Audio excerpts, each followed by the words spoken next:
everyone.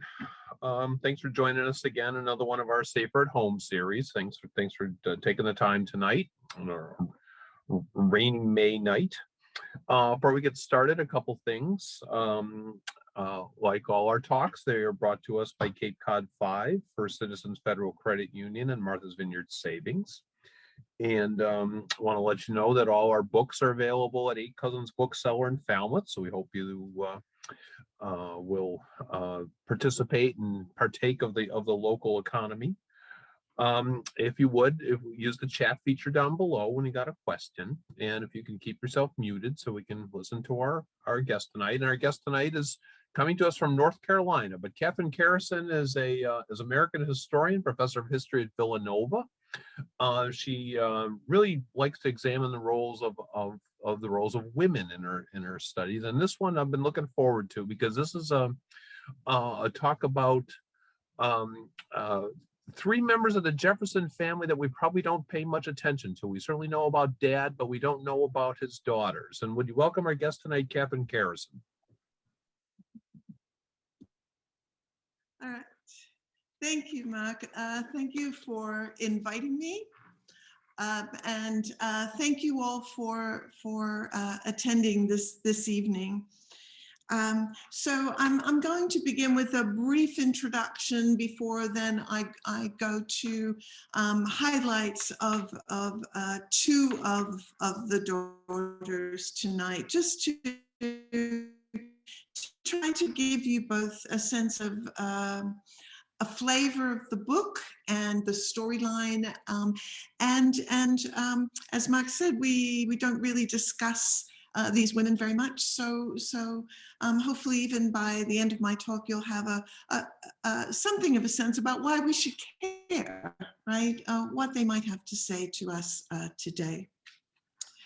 So the events of the past 12, 14 months have laid bare the gross inequities of the American system, particularly with respect to gender and race.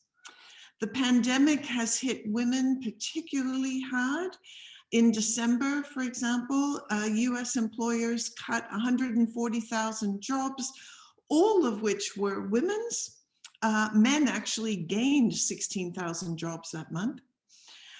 Single mothers who are raising 28% of all the children in the United States have lost childcare options in a childcare system that was already a hodgepodge of ad hoc arrangements.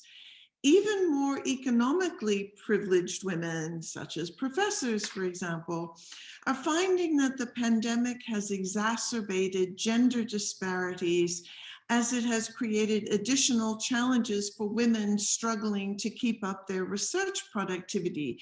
So in other words, we found that in the last 12 months, men have published more than women. And I suppose maybe worse is that the wage gap is expected to increase by at least 5 cents a dollar. So there are some real fears that the gains from the women's rights movements of the past 60 years have been lost and won't be recovered for years. But of course, hardest hit have been communities of color who have suffered fatalities wholly out of proportion to their numbers. Black Americans are 37% more likely to die than whites of COVID after controlling for age, sex, and mortality rates. They staff essential worker positions to a greater extent than whites and can't take refuge in the safety of their homes to do their work. These consequences were not unforeseeable.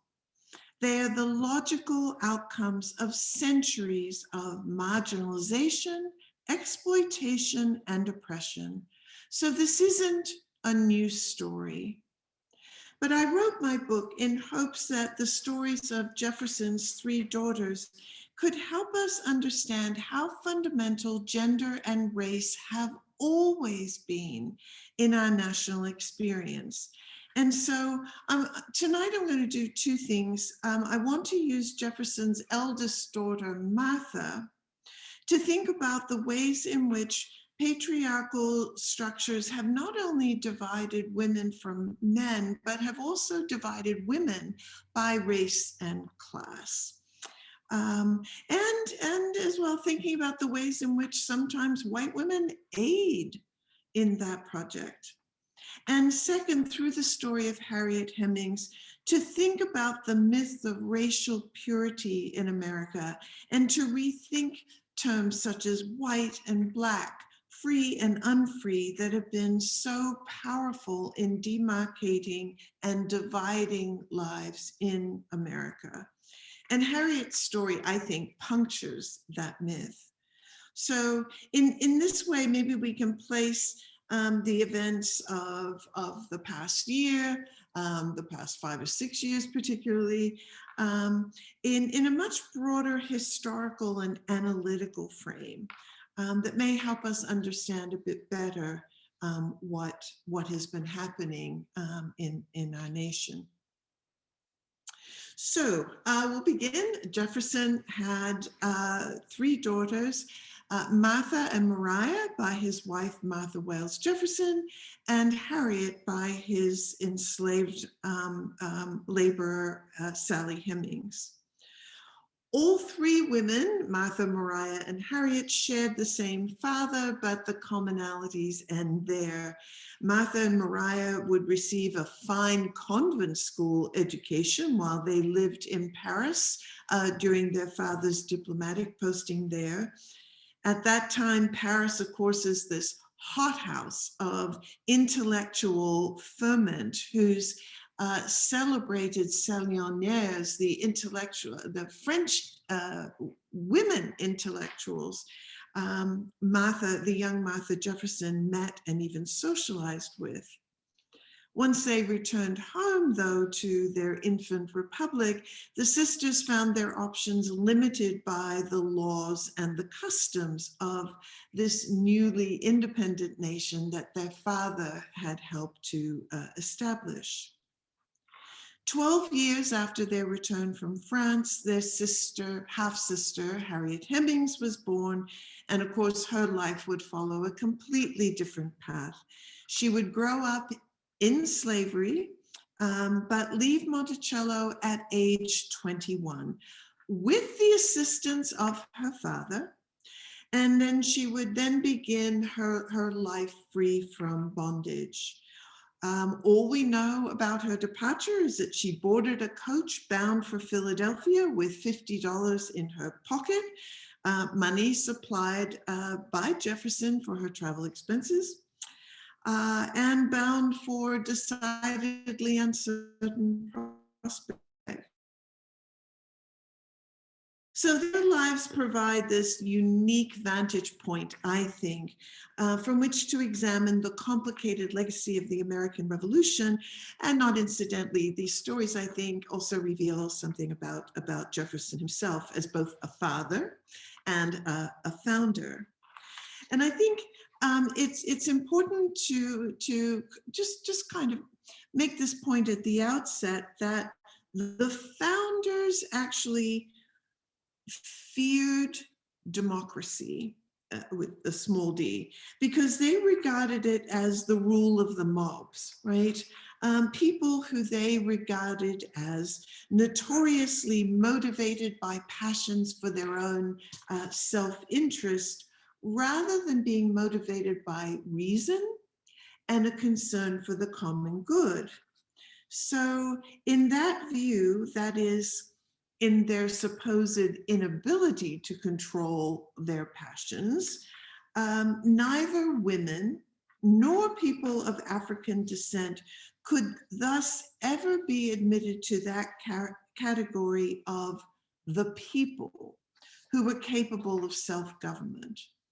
So understanding that this view, which was nearly universally held, was built into the very foundation, the structures of our nation, can help us understand why the struggle for full human rights for all people in America continues today.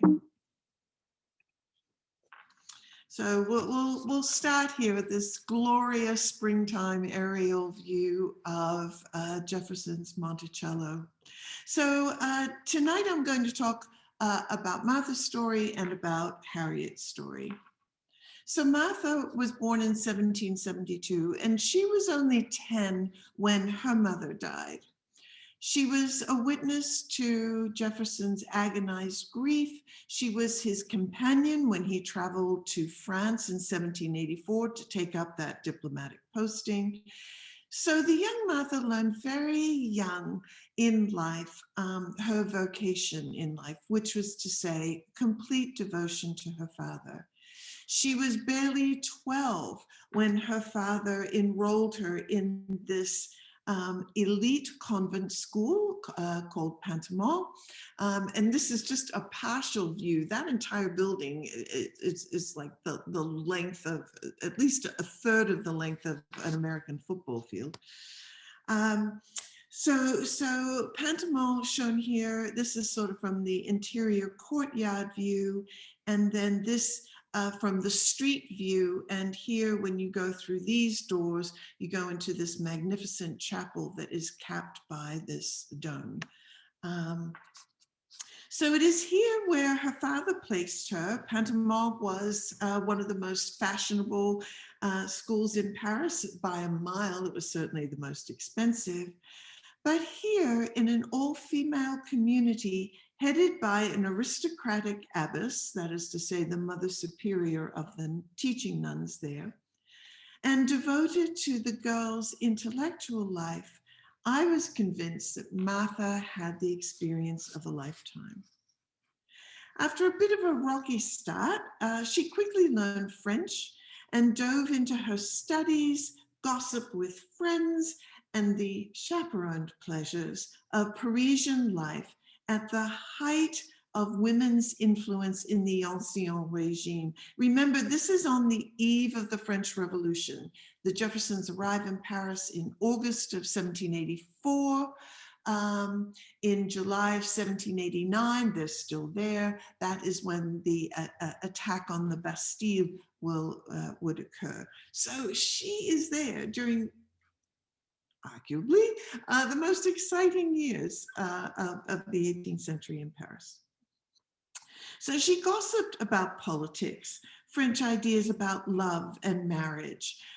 She gossiped about a wayward classmate about whom one of her friends admitted, quote, "The story you told me today of her and the Eton boys really shocked me," unquote. Deep thoughts and small preoccupied her. She desperately wished slavery would end in her country. She implored her father for an increase in her allowance. Her lively intelligence, warmth, and vivacity won her many friends. And the portrait that I read of her in their letters is really a striking contrast to this matronly portrait taken of her in Philadelphia, actually, the year before she died. It's hard to imagine this matron as a girl who was bounding down the stairs in a coffee-stained apron and who reported on the shifting alliances of the girls' cliques in school. Or the young girl who was something of a celebrity among her classmates when one day the Marquis de Lafayette tipped his hat to her. Years later, she would regale her children with stories of these days and remark repeatedly that these years were the happiest of her life. But it was also an experience that shaped her vision of female education for her own daughters. And this was a vision that differed markedly, I argue, from that which her father visited on her. So before her departure from France until she was 12, little Patsy Jefferson had followed this traditional curriculum for 18th century elite schoolgirls. Music and dancing, a few French lessons, and reading and writing in English. This, Jefferson once told a correspondent, would be sufficient preparation for protecting her family fortunes if she was so unhappy as to, quote, marry a blockhead, unquote. But things were very different at Patamon. There, Martha was also introduced to geography, history, arithmetic, and modern languages. Here was where she fell in love with Catholicism and the riches of its rituals. Here's the interior of that magnificent dome. She read deeply in French literature. She attended the opera, the theater. This is the interior of the Comédie Française. The exterior being built in Paris. Paris was undergoing a real urban renewal project in the 1780s. So the architect in Jefferson just ate that up. She socialized at the Palais Royal, which just opened in 1784. And as you can see, this is a place where, you promenade up and down these trees, alleys of trees, but the main point, of course, is to both see and be seen. She made friends with the daughters of the French aristocracy and, notwithstanding the recent unpleasantness, with the daughters of English diplomats as well. After a time, in her own bearing and posture, she was indistinguishable from the nobility. One of her English friends even called this American girl, "Your Ladyship." So clearly, little Martha Jefferson had, by the time she was 17 and left the school, had come a long way from Albemarle County, Virginia, which is probably why Jefferson whisked her home before she could be swept off her feet by a young French aristocrat. Martha was 17 when they returned to Monticello in December of 1789. 2 months later, she was married to her third cousin, Thomas Randolph. After her glory years in Paris, Martha tried to make the most of her isolation in the isolation of a planter's wife. Over the course of, think about this, 28 years of childbearing, she bore 11 surviving children. At Jefferson's retirement from the presidency in 1809, she would move back into the house to Monticello with him. She devoted herself to his comfort, but she also identified with his intellectual life by immersing herself in the education of her children and teaching them to do the same.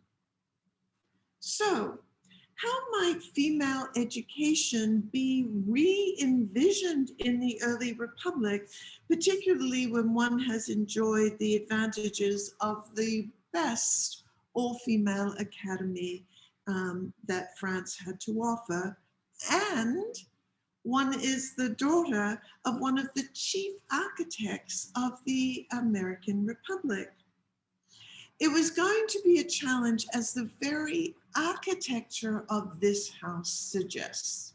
So here, for those of you who have been to Monticello, quick trip down memory lane, although they have done some repainting and redecorating in the last couple of years.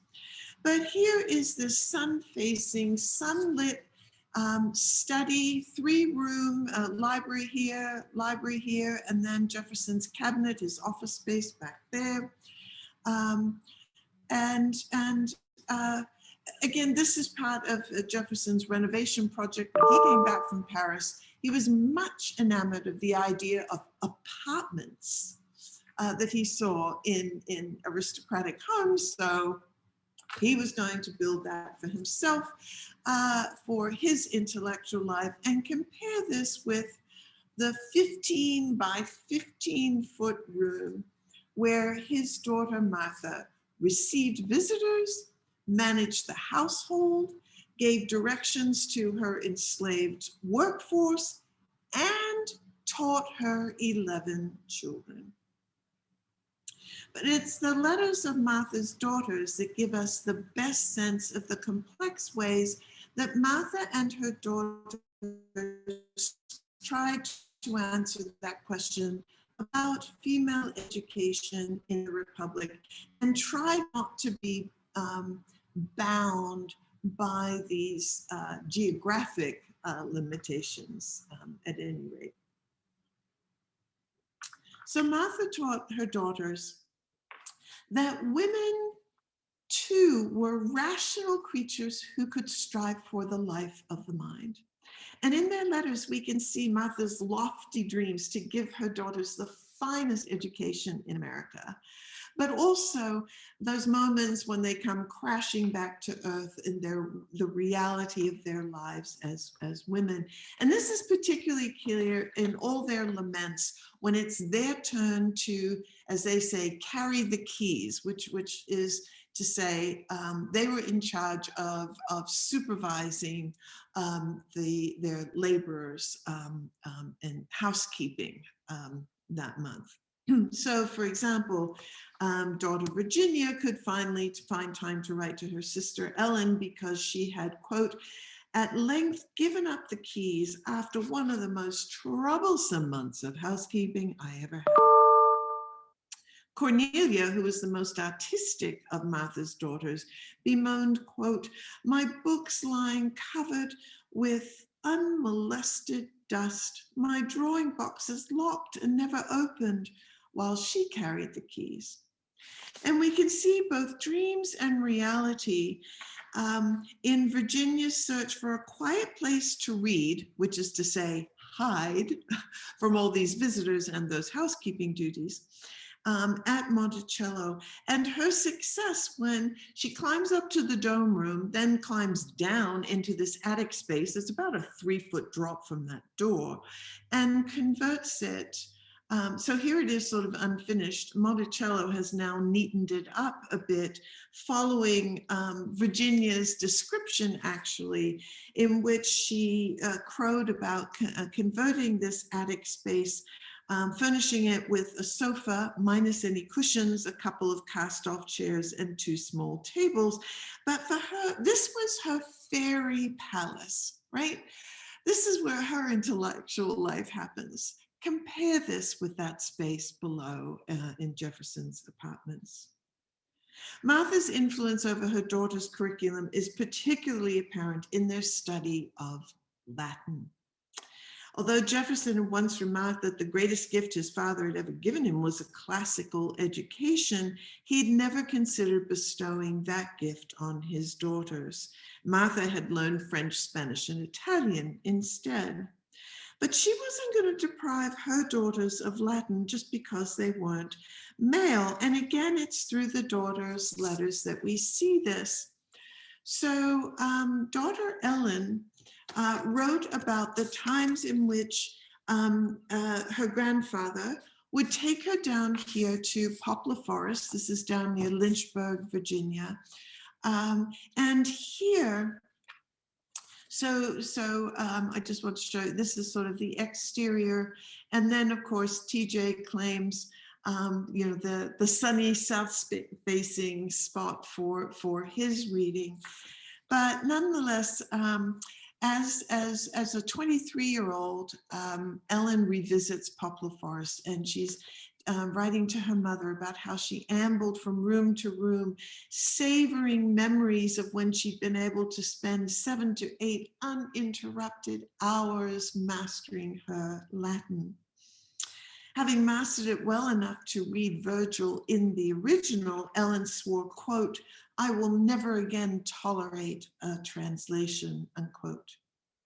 The difference between the original and John Dryden's translation, she likened to that, quote, between a glass of rich, old, high-flavored wine and that same wine thrown into a quart of duck water, unquote.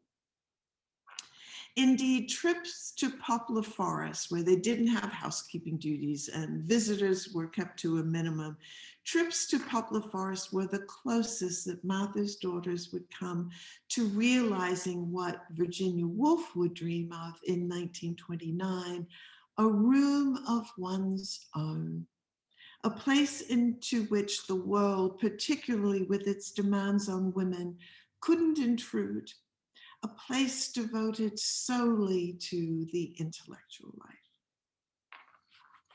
So certainly Martha had attempted to widen considerably the boundaries of female education for her daughters, and her success in this project was echoed time and again by the admiration and praise of all the visitors to Jefferson's home.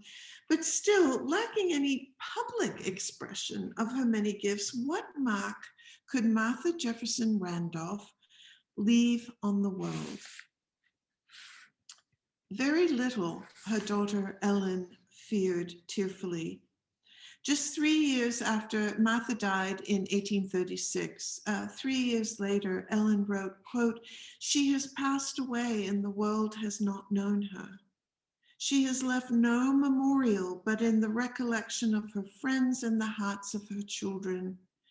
In a few short years, perhaps all record, all remembrance of her name, her qualities will be gone. For all that Martha Jefferson Randolph was, for all her learning, she was invisible to the world, her brilliance confined to that 15-foot square sitting room which her father had designed." With her father, Martha had subscribed to the Scottish Enlightenment ideas that women were rational creatures who acted as civilizing influences on men.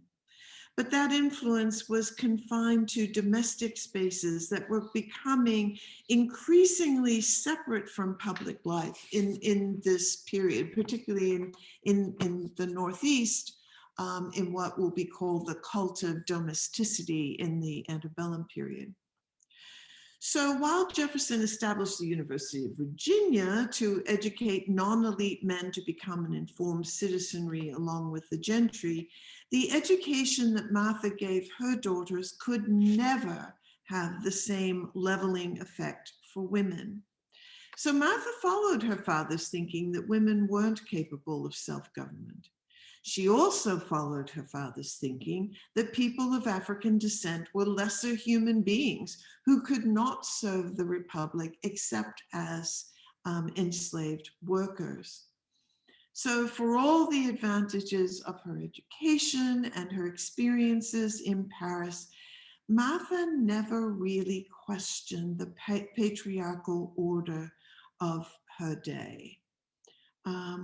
And so I think her story serves as something of a cautionary tale of the benefits, certainly, but also the perils for women of relying on men, even wealthy, well-intentioned men of reputation, for their life's meaning and livelihood.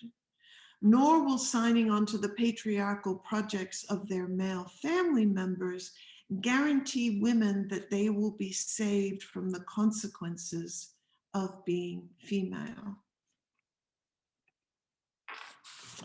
Now I want to turn to a very different story, that is of Harriet Hemmings.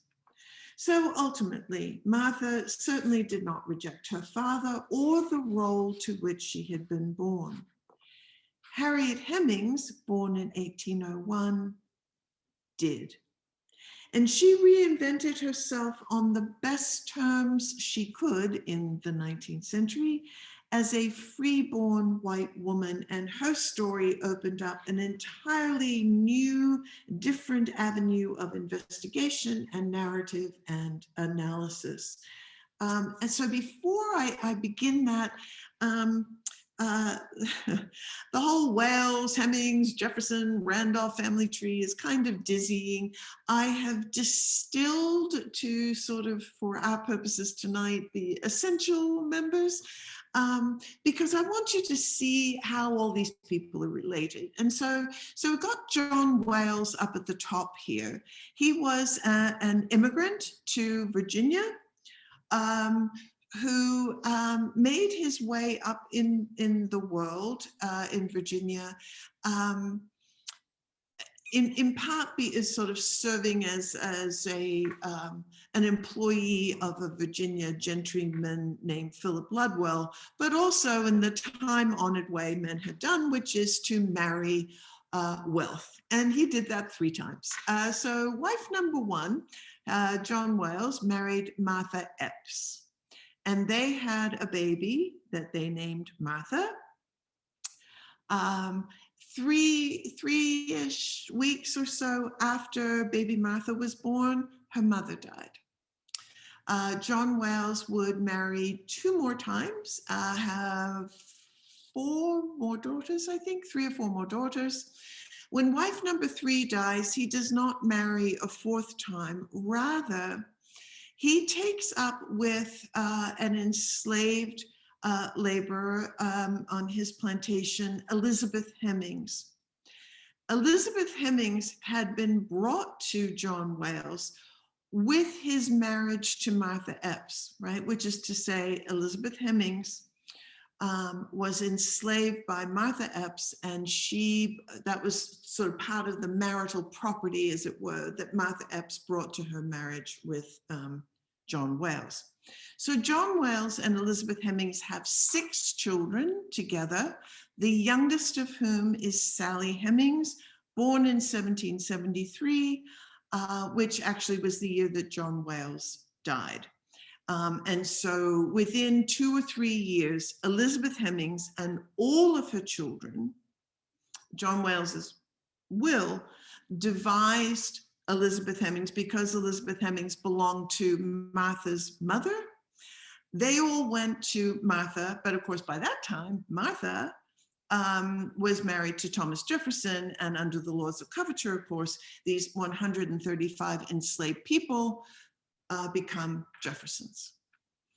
Okay, so of this marriage, 2 surviving children, Martha and Mariah, and then Martha dies in 1782. Of course, we've been to France with TJ and Martha. Sally Hemings would come over to France in 1787. Mariah had been left behind. Jefferson wanted her over there. Sally Hemings was chosen to accompany her. So the 2 girls, ages 14 and 9, respectively, crossed the Atlantic. And there in Paris, according to the story told by Madison in 1873, there in Paris, Thomas Jefferson and Sally Hemings effect what Madison called a treaty, which was to say that an agreement, a promise that if Sally Hemings would return to Virginia, Jefferson promised her that any children that they had together would be freed at age 21. And so Sally Hemings had 7 children, 4 survived to adulthood: Beverly, Harriet, Madison, and Eston. Okay, so a couple of things to note here. First of all, please note that John Wales was the father of both Jefferson's wife and of Jefferson's, in the words of one of his neighbors, substitute for a wife, right? And so Martha Wales and Sally Hemings are half sisters, right? They share the same father. And I think it's also worth noting that Martha, daughter number 1, is a good generation and a half older than her youngest sister. And so essentially, Sally Hemings's children are growing up not with Martha and Mariah. Mariah dies in 1804, which is why I'm giving her sort of short shrift, although I'm happy to answer questions about her. But these children are growing up with Jefferson's grandchildren. Okay, All right, but of course they're going to grow up in very different circumstances. Oh, here's a portrait of Jefferson in 1805. So at this point, Harriet was 4 years old, and that's what Papa looked like. He was born, of course, in 1743. Okay, so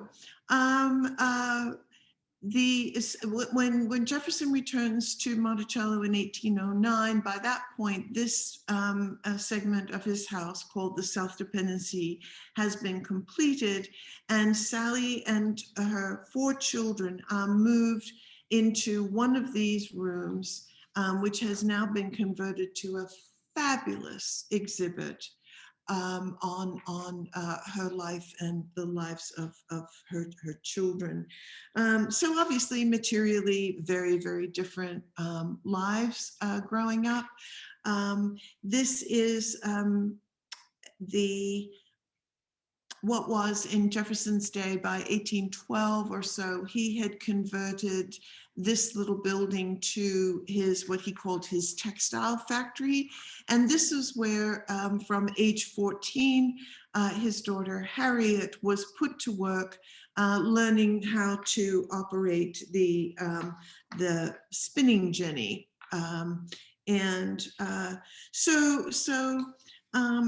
You know, her transfer to the textile manufactory. So again, this aerial view just to sort of show you. So her parents are spending their day here.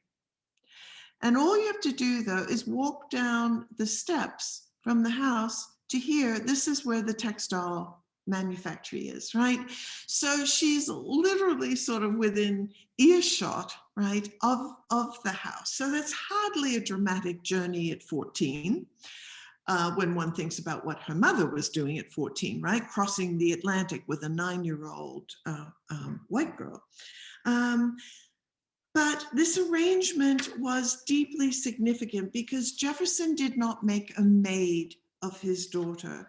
And in placing her at this textile manufactory, which was a workplace supervised by women, both by Martha and by enslaved women, Jefferson protected Harriet from sexual assault, which of course, as you all know, was a common feature of the lives of enslaved women that also would have ruined her marriage prospects in freedom.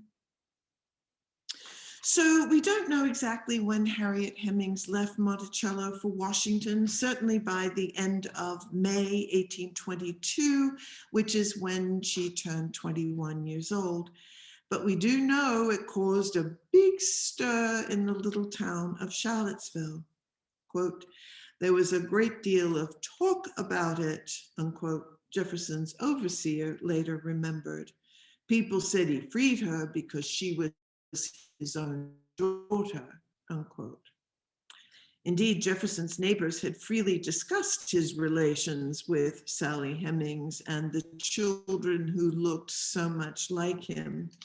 And now, jaws agape, they animatedly sought to explain why Jefferson would free Harriet Hemmings. Everyone knew, as Jefferson himself had once said, that, quote, "A slave woman who brings a child every 2 years is more profitable than the best man on the farm," unquote. That would certainly explain why Jefferson had never done such a thing before.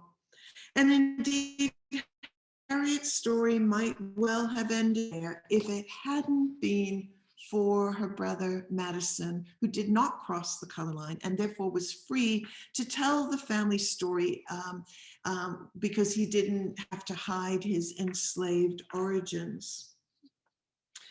So because somewhere along that road north to Washington, Harriet discarded her enslaved identity for that of a freeborn white woman. And again, when you think about that chart, one thing I didn't mention, the family tree, was that Elizabeth Hemings was half European and half African. So Harriet, if we just do simple fractions, was 7/8 white. So in discarding this enslaved identity, Harriet issued her own Declaration of Independence from her origins of such breathtaking scope as to rival that of her father's. And like hers was successful. And from here, I'll talk sort of very briefly, because I'm conscious of time, about the work I did to try to find her in Washington, D.C., but I do want to get particularly to sort of the so what of the whole story. Again, happy to answer questions later. So this is what I imagine was her likely arrival point. Jessie Brown's famous Indian Queen Hotel. You can see it was the stagecoaches. It was a major depot in Washington City. And Madison told Harriet's brother, Madison, in this interview told the reporter that his sister, quote, married a white man in good standing in Washington City and raised a family of children. We can also infer that Harriet lived until at least 1863, because when Madison was telling her story in 1873, he said he wasn't sure at that point if she was still alive. He hadn't heard from her in about 10 years. But he said during all those years, he was, quote, not aware that her identity as Harriet Hemmings of Monticello had ever been discovered. So to my knowledge, no one had ever really gone looking for her. And so I decided to try, and very, very, very long story short, what I ended up doing was finding that beginning in 1811, the District of Columbia maintained marriage records. And so what I did was to compile a list of Harriets who were married from late 1821, in case she left Monticello earlier than her birthday, through the end of that decade. And I came up with a list of 58 Harriets, and then of course 58 husbands. And so then, and my hope through all of this was that somewhere I would find that there was a woman named Harriet who married in Washington, D.C., who had at least one son who carried the distinctive names of one of her brothers, Beverly, Madison, or Eston, right? It's not Tom, Dick, or Harry, right? So that was sort of my strategy in an event. And so I read the census records. Of course, those of you who've done your own family genealogies know that full names of everyone in the household, not just the head of household, that doesn't begin until the 1850 census.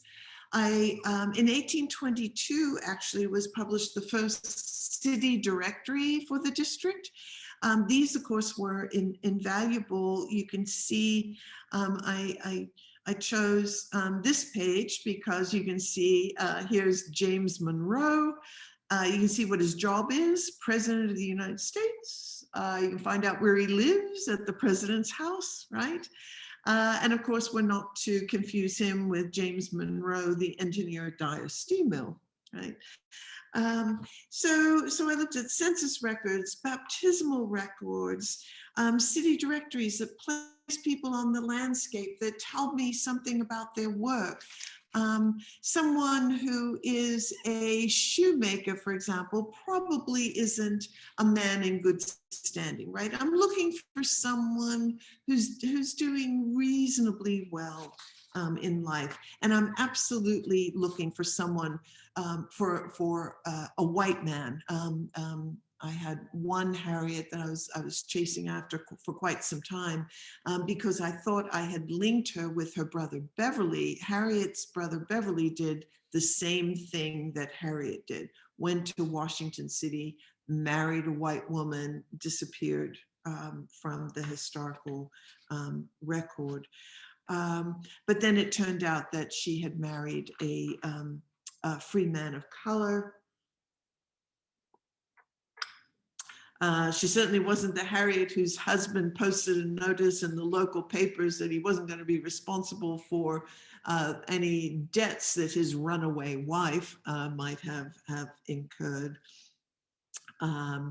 And so essentially what I did was a very, very long process of kind of a process of elimination using the clues, leaning heavily on the clues that Harriet's brother Madison had provided. And spoiler alert, I was not able to identify her. There were too many people who slipped under the radar about whom I could find nothing. But I did learn a great deal about her times, about Washington City, about the varieties of people who lived there, that helped me understand better who she might have been and her choice to pass. So here, and then thinking particularly of the life she escaped because of her choice to pass.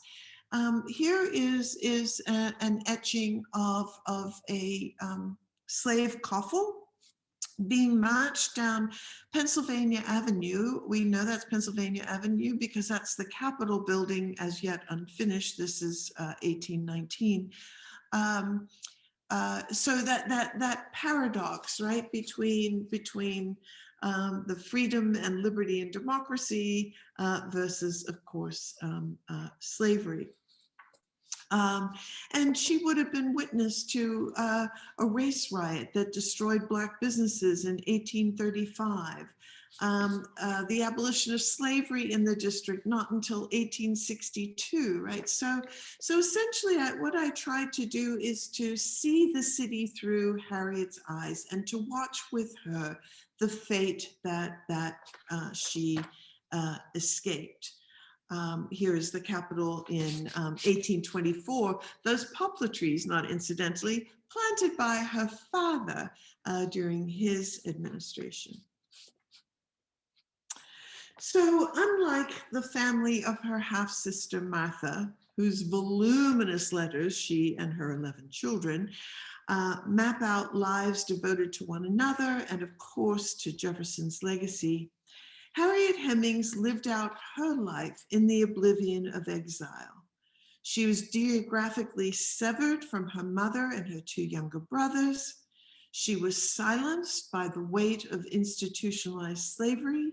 She was banished into white society. And so in all these ways, her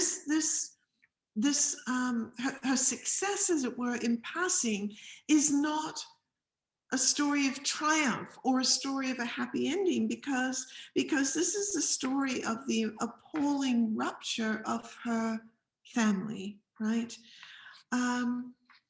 So historian Saidiya Hartman has pointed out that, quote, slaves did not possess lineage. The rope of captivity tethered you to an owner rather than to a father, and made you offspring rather than an heir, unquote.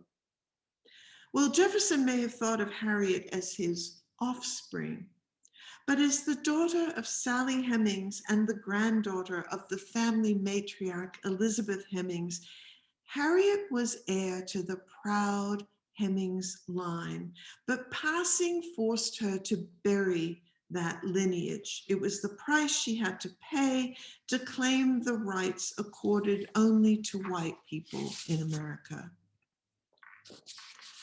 Legal scholar Cheryl Harris, shown here, tells the story of her grandmother, who passed as white to obtain a job in a department store in Chicago during the Great Depression of the 1930s.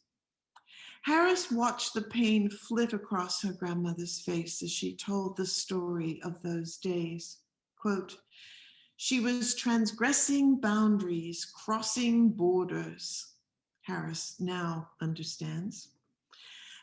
Quote, no longer immediately identifiable because her grandmother was part of that migration from her Mississippi roots up to Chicago. No longer immediately identifiable, her grandmother, quote, could thus enter the white world, albeit on a false passport, not merely passing, but trespassing, unquote. Surely echoing the lesson Harriet Hemmings had learned a century earlier as she hid her family story behind the impassive facade of her white face. Harris's grandmother knew that, quote, accepting the risk of self-annihilation, that is, of her Black identity, was the only way to survive, unquote. Passing is still about survival, even in our own day. Despite their numerical minority, Black Americans, both male and female, are incarcerated in epic proportions compared to white people. Black parents have to teach their children lessons about how to survive beyond their front door, particularly in dealing with police, that white parents do not.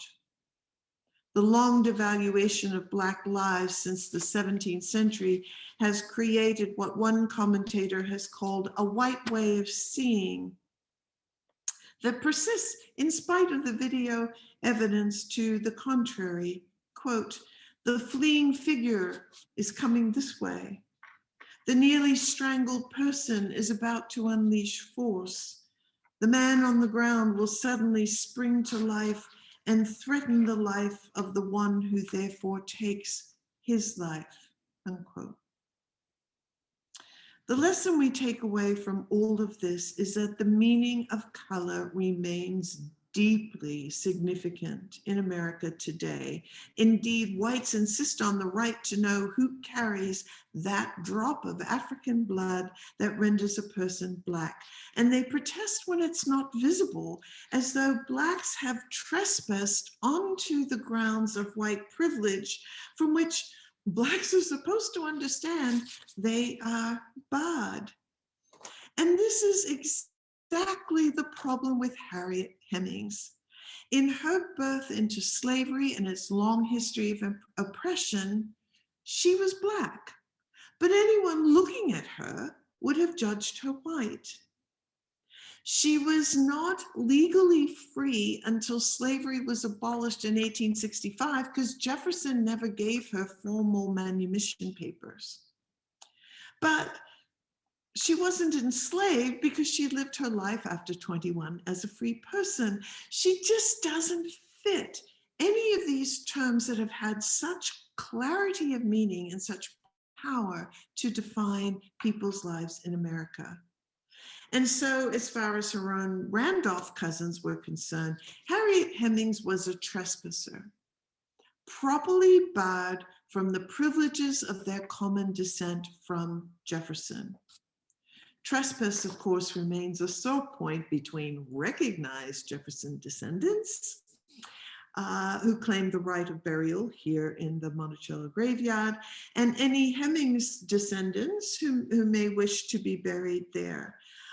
In fact, in 2002, the Monticello Association, which is not at all affiliated with the foundation, this is a private family organization, the Monticello Association roundly voted down a proposal to admit any of Sally Hemings's descendants to this graveyard. But what we need to see, and what I hope my book shows, is that the legal and social barriers that have separated us by race and gender are as much the work of human hands as this wrought iron fence, right, that encircles the Monticello graveyard. That I didn't find Harriet Hemmings only proves the point that we are all connected. And this is a photo from Hemmings family reunion in 2018, the summer of 2018, when they opened the Sally Hemings exhibit. It's only when we acknowledge the utter artificiality of these systems that separate us that we can begin the collective effort to dismantle them and embrace our common humanity. So thank you for listening. happy to hang around for any questions, comments, conversation. Thank you, Dr. Carrison. That was awesome. If you got any questions, use the chat feature down below. One of the things that really jumped off the page to me, listening to you, is that Thomas Jefferson's views on gender, as well as his views on race, that even though he's got this very erudite, educated daughter, she's still just a girl and isn't allowed to flower. That you've got another daughter that he essentially disavows, who's 7/8 white, but she's a slave. I mean, right. When you were writing this, is that one of the things that really resonated with you, was Thomas Jefferson's view on gender and race? Because it seemed to come forth in both the two girls that you're talking about. Right. Well, I'll confess that when my editor at Random House first got the manuscript and was reading it through, she said, I think we need a little bit more of Jefferson in here, which is to say that Jefferson himself was not my focus. However, to your question, I think in looking closely at these stories of these people with whom we haven't been too terribly familiar, is that we see the ways in which Jefferson was such a conventional thinker, right? Particularly when it came, I mean, you know, we think of him in a very different way, of course, as the architect of the Republic. But when it comes to gender and to race, he was very, very conventional. And so I made, you know, this very passing reference to the Scottish Enlightenment. But so I think if he was here, he would say, but Catherine, actually, I'm really quite a progressive because I'm following the thinking of the Scottish Enlightenment thinkers. And their white women's rationality was indeed acknowledged. But their education, their reading, was to be put into the service of the family, right? To educate young children, and also to be sensible, rational companions, right? Because this is the era of the late 18th century, the era of companionate marriage. And so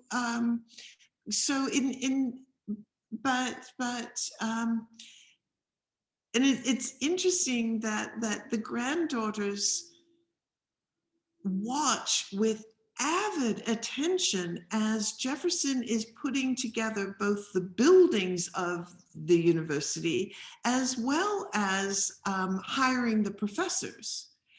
And then they tell stories in their letters about sneaking into the library to read a book. I mean, they could read the book in the library, but they couldn't take it out. You know, they could stand up in the galleries where they wouldn't be seen to hear a speaker, but they couldn't sit with the male students, right? So the women in his household accept those boundaries. It's not until one of Virginia's letters in 1878, she finally says, you know, I think it'd be a good idea if women's education prepared them to be able to support themselves. So that's 50 years after Jefferson died, that they're finally sort of thinking, maybe it could be for more than just scintillating conversation in their grandfather's dining room. What did Jefferson think of his daughter becoming such a well-rounded thinker. You mentioned in talk that, for example, one of the things that she really embraces was Catholicism, which was it sounds almost anathema to him. What's going through his mind as she's rather breaking free from the paternal chains here? Right. Yeah. Well, I think that's precisely why he yanked those chains back across the Atlantic to Virginia. Um, so there were concerns. Abigail Adams was really concerned that he was putting his child into a Catholic convent. One of his sisters, likewise from Virginia, and he just sort of very airily said, "Well, the mother superior said that she doesn't have to go to catechism class, so not to worry." Well, that was baloney, because Martha clearly went to catechism class, and she was much taken with the rituals. And I think as well that for this young girl, and again in my book, I emphasize how different a world this all-female world was, and to see this very energetic, powerful, aristocratic woman at the head of it, I think gave Martha, even besides the appeal of Catholicism, gave her a sense of, oh, there's something else I could do with my life besides getting married and having children. I could actually be in a position of authority. But there's an anecdote in sort of the family, in the family lore, that may not be specifically true, but I think in its overall truth it is, which is to say that when she expressed this desire to go to become a nun, or at least to convert to Catholicism and stay in France, that her father shows up with the carriage and the checkbook, pays what he owes in tuition, and yanks her out of that convent school. This was in April of 1789, and she and her sister spend their last few months in Paris in their father's home. So yeah, I think that gives you an idea of what Jefferson thought about that. Well, I found it striking that kind of this, this an ancien regime, that in the old world she had like an enlightenment, that a broadening of her own talents, and Yes. yet as soon as she gets back to the new world, in 2 months she's married and she becomes a mother of 11. So that little 5-year glimpse of what might have been seems to be lost at sea. Yes, yeah, and of course, I mean, the other point to remember is that, I mean, Jefferson's selection of Pantamon, the reason I think he was able to sort of pass so blithely over the Catholic aspect is because, of course, all of the powerful people in France were Catholic, right? This was where power lay, and so really he was more concerned about giving his daughter that education in gentility, yeah, and then she becomes a Virginia planter's wife in Albemarle County, which not exactly a hopping place. The first church isn't built in Charlottesville until 1825, right? Until then, the different denominations take turns using the courthouse, right? So this is a rural existence here. What makes it lively, I think, for them, of course, is once Jefferson is in residence, is the constant stream of very interesting visitors there. You mentioned how Mary educates her daughter in this 15 by 15 room, and yet she assumes the seemingly matronly first lady duties, if you will, of the house. Um, did either of the daughters have any real relationship with Harriet? Did they just not acknowledge her at all? And what were the Hemings the Jefferson Randolph relations at all? Right. Well,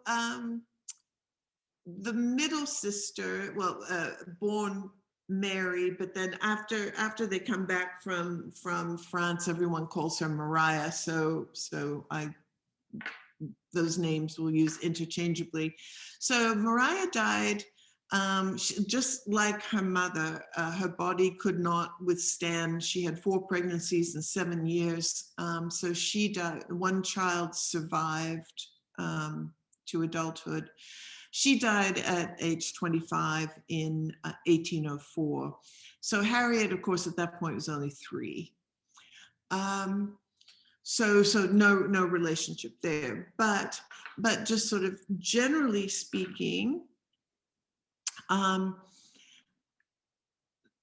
Martha, there is a story about when Martha, Jefferson's eldest daughter, confronts Jefferson one day after reading a poem by this Irish poet named Thomas Moore, who talked in rather graphic ways about Jefferson and Sally Hemings's relationship.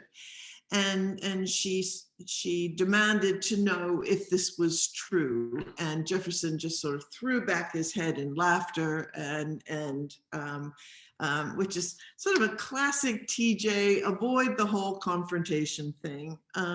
So neither confirming nor denying, right? So, and then another sort of glimpse we have into what their relationship might have been is a remark that Martha's eldest son, Jeff, makes to someone when he said that if his mother had had her way, Sally Hemings and her children would have been removed from the mountain. And of course, Jefferson didn't do that.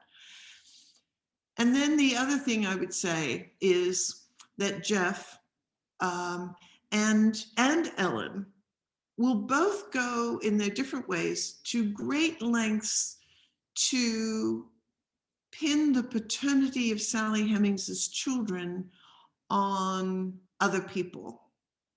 And then white historians, sort of self-styled Jefferson defenders, as it were, followed their lead until the 1998 DNA tests that ruled out Sam and Peter Carr and said, no, there is no connection. So what I've been trying to sort of show is like these tiny little fragments that we have that suggest two things. One, on Martha's part, a profound discomfort with this life that her father has chosen, but also in the ways that we see in all the work that's been done, particularly in the past 25 years on, and just keeps getting better and better, Southern slaveholding women. We see the ways in which Southern women have to turn a blind eye to the sexual proclivities of their husbands, fathers, brothers,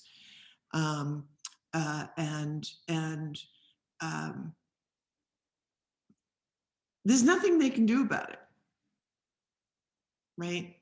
It's not like they can divorce and go and get a job and an apartment and live up, right? Like there is, the law favors the male patriarch. And so Jefferson clearly wanted Hemings on that mountain, and there she stayed. We know that Annette Gordon Reed really kind of made Sally Hemings legitimate, and that seems to be kind of the.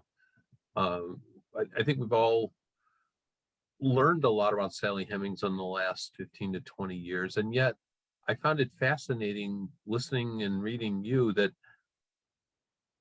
I thought Martha and Mariah were the forgotten daughters. You know, that we know so little about them, and yet they were the quote unquote legitimate ones. So I found that fascinating. Did you find, what did you find really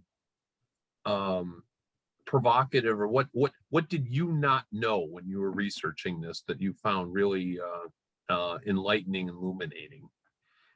Well, I think with respect to Martha, there has been, gosh, I think maybe 3 years, 2 years or so before my book came out in January 2018. I think a couple of years before that, Cynthia Kierner had written a wonderful biography just of Martha Jefferson Randolph, right?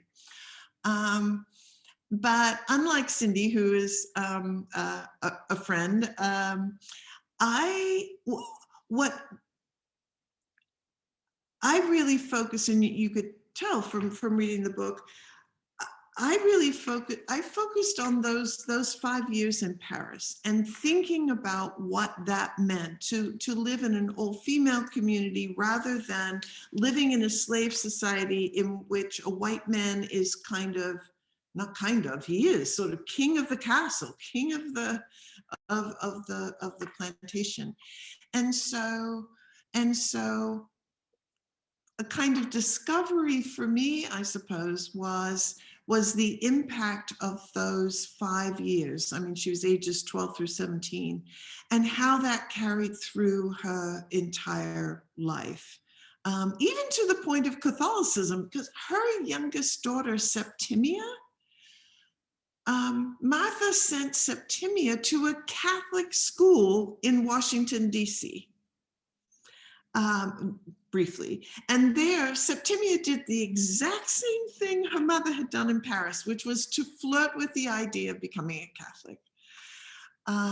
So that was for me kind of a discovery. With Mariah, and again, this just comes with just spending a lot of time reading and rereading letters. She's always just been painted as this kind of weakling, wallflower. I